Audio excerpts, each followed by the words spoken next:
Welcome back to First Due Overland's Digital Scout series. Every mission starts with the blank map. My name is Shane and I am one of the co-founders of First Due Overland, along with the Director of Operations. And when my team and I are looking at an area we've never been to, one of our first moves is often iOverlander.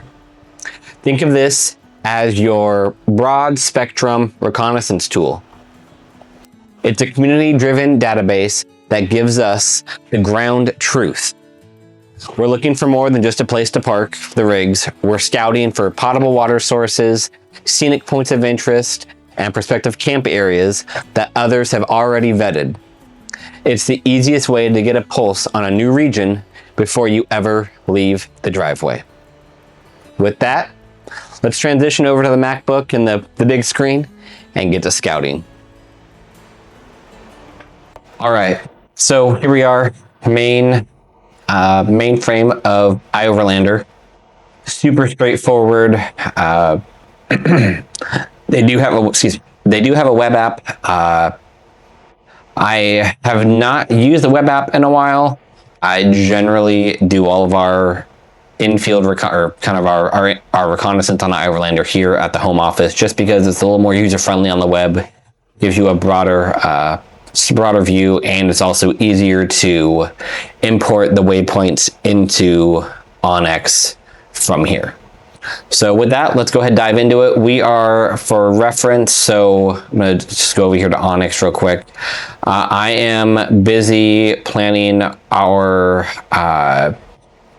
2026 Yellowstone Tetons Expedition. Still haven't come up with the name for it yet, but the general area we're going to be visiting is Yellowstone Tetons, and then making our way back up through Montana. So I already have a decent amount planned and mapped out, but we're always, just for sake of the video, we are going to find some additional waypoints down in these areas. So with that, we'll jump back over to iOverlander, and we're going to go up here to the top right, the menu bar here, Explore, and we're going to browse the map. It defaults automatically to the international map, across the globe. Super cool. If you're ever bored with iOverlander, or you ever want to kill some time, jump on here and come down into Africa and Saudi and UAE and Australia and look at some of these amazing camp spots. Super cool. And it's definitely used a lot more internationally than it is here within the US. So yeah, with that, so the area that we're looking at, actually before we zoom in, we are going to, the iOverlander is super cool. It gives you everything from restaurants and tourist attractions and wild camping, informal camping, established campgrounds. It gives you everything, all the way down to laundromat, showers, custom immigration checkpoints, insurance information. And a lot of these are meant for international travel outside the US.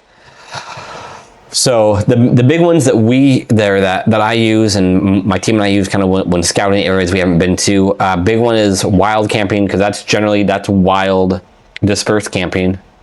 We'll look at propane, water sources, tourist attractions is another one. If it's an area we haven't been to, and we want to get some of those, cool touristy things, well, at least just to look and see what they are, we'll mark them here on iOverlander just to see.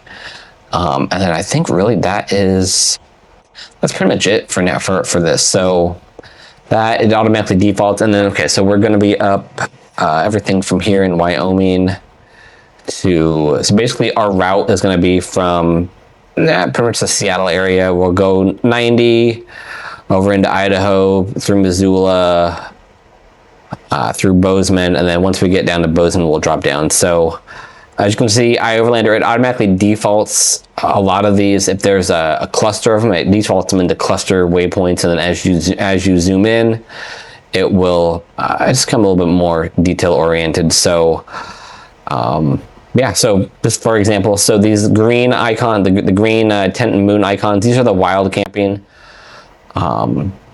So what I like to do is I'll just sit here, I'll right click on it, open it in a new tab, and then it gives, it opens up the waypoint, gives you when it was verified, so it was over 5 years ago. That was the first and last time it's been used. Gives you the coordinates, and then some amenities. Most of the time, they're they're just marked as unknown, but it will give you a brief write-up. So coordinates are beginning of a forest road or Beaver Creek Road. It's located on BLM land near the Custer Gallatin National Forest. Super pretty, a national forest. Actually, we've camped in multiple parts of that forest. Super pretty. If you're ever out there, highly recommend give it a visit.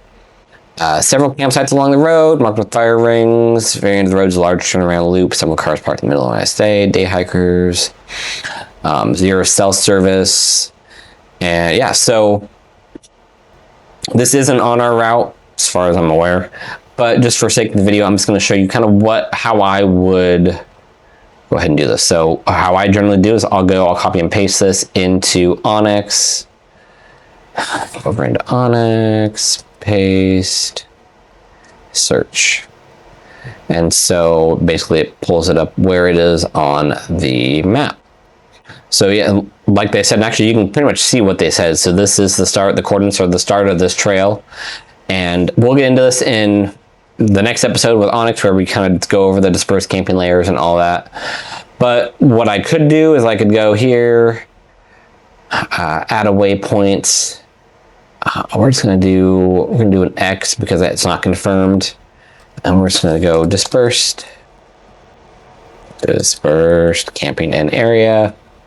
As you can see, I've done that quite a bit. It's gonna be green because it is in the woods. And then notes, I just do imported from iOverlander. And then what I'll do is I'll come over here and I usually try to, if it's a short write-up, I'll try to copy and paste it. Let's see, I don't know if this will give me, because I'm pretty sure this is more than 500 characters. Yeah, it is. So a lot of times what I'll do is I'll just, for the beginning of US Beaver Creek Road, let's come back up here. Mouse is kind of freaking out on me a little bit. Coordinates for the area mentioned is located BLM land. Notice the customer actual force post and start photo included. These sites are first come first served. Roads past 1.5 miles long.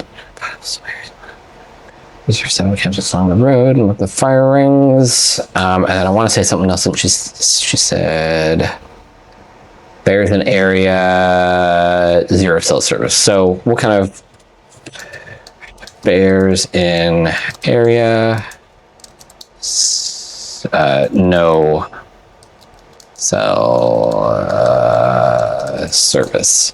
And then a lot of times what I'll do too, this is super cool, and I love, if you're an iOverlander user who adds photos to your postings, props to you. It makes life, for those of us who are digital scouts, makes life a lot easier. So what I'm going to do, and I think, is it just the one? Just that, and okay, now, and that's something too. You'll notice it looks super blurry on the desktop. I found that it always does for some reason, but I still save them because when you import them into Onyx and when you pull it up, like say when I pull this up on Onyx on my phone, the way the photos are clear. So, and it's just because distortion from image size and all that. So we're just going to save this. Where's it at? There we go. I'm just going to do DSS IO1 just so I can find it easily. We're going to save it to my desktop actually. Save. We're going to go save image as DSS IO2 and save image as DSSIO3, save them. So these are saved on our desktop. So now what we're going to do those, we can come over here to Onyx. We're going to go to our desktop. 1, 2, and 3. We're going to import these into Onyx. Hopefully it doesn't give us an error message like it sometimes does. It does not. Perfect. And then we'll add these to, we have our Yellowstone Tetons folder right there. So we're going to save it. And boom, it's in our folder. So not near our route, but it's also, and honestly, I may actually keep it in there because that can be a great backup option for camp if we need it. So got that. We'll close this. And so let's see what else we got here. We'll come into let's come into West Yellowstone and see what West Yellowstone has. So West Yellowstone's got this is a van lifer. So and this is actually a prime example too. So iOverlander is used. Let me close this real quick. Let's see if I can get some of this glare off my face. Maybe a little bit. Nope. Perfect. So iOverlander is used by a variety of users. You have everything from your weekend warrior, just, hey, I'm new to camping. I just want to know where to go and show up. From those types to your seasoned overlanders, like the FDO crew and myself and our friends, and you have everything to like van lifers. So I know right off the top of my head, big time YouTuber Ryan Toomey, he uses iOverlander. Van Life Nate out of Victoria, BC area, he uses iOverlander. And so you have spots that are super wild, remote. You have those spots on there, and you have roadside camping for like van lifers and Walmart parking lots and Target parking lots and everything in between. So that's the beauty of it, is you have all of those. This spot, obviously, this is in downtown West Yellowstone. This is not an overlanding camp spot by any means. So keep that in mind when looking for campsites. But what we do find valuable is, so here in West Yellowstone, we have a propane,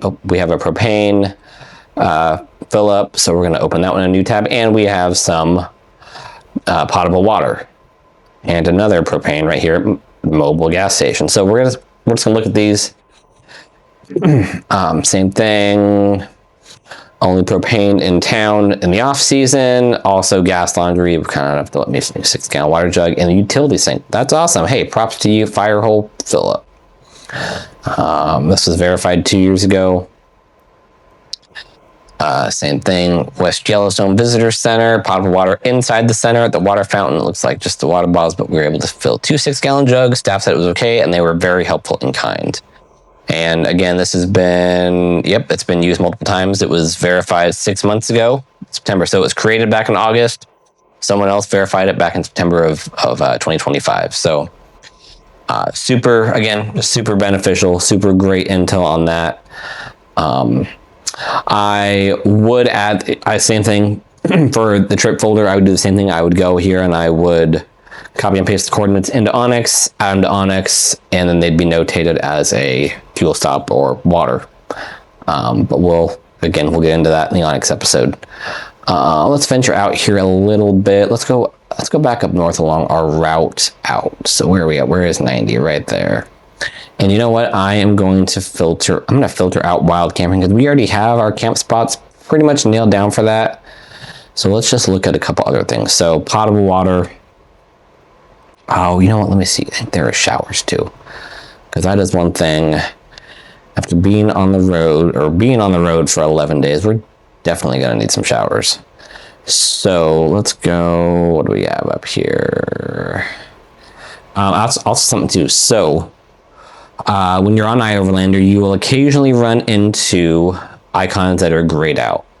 And so you can see right here, it says closed, but when you click on it, I believe it should say more information. Oh, it doesn't. Sometimes it'll say, in this description, it'll say big, bold, red letters, closed, and the reasoning, like when it was last. Right here. Handle is broken, so it can't be used to fill a tank. And it was marked as permanently closed. So also keep an eye out for that. If you see grayed out ones, don't even bother clicking on them. Another one here, the blue icon, This is a shower and laundromat. So you right click on it and it will give you the information. July 2025, showers are $1.50 for 6 minutes, quarters only, one for men, another for women, each located in the restrooms of the laundromat. Setup is rustic. And this is something too with showers. Always double, if they don't have photos, I'm not going to say don't go, but check the photos out. This is an instance where you want to check the photos out. For sure. This one definitely looks a little rustic. But for $1.50 for 6 minutes, yeah. You pay for what you get. And then next, the other big thing here, so scenic overlooks or scenic tour stuff. Elmer's Fountain. What was this? I don't think there was actually photos of the actual fountain in here. There wasn't, so bad example. If you go to this, post the actual photo of the fountain, not the sign to go to the fountain. What else we got? Yep, more showers, potable water. So iOverlander in a nutshell, we don't use it a ton, especially out like here in Washington where we're located.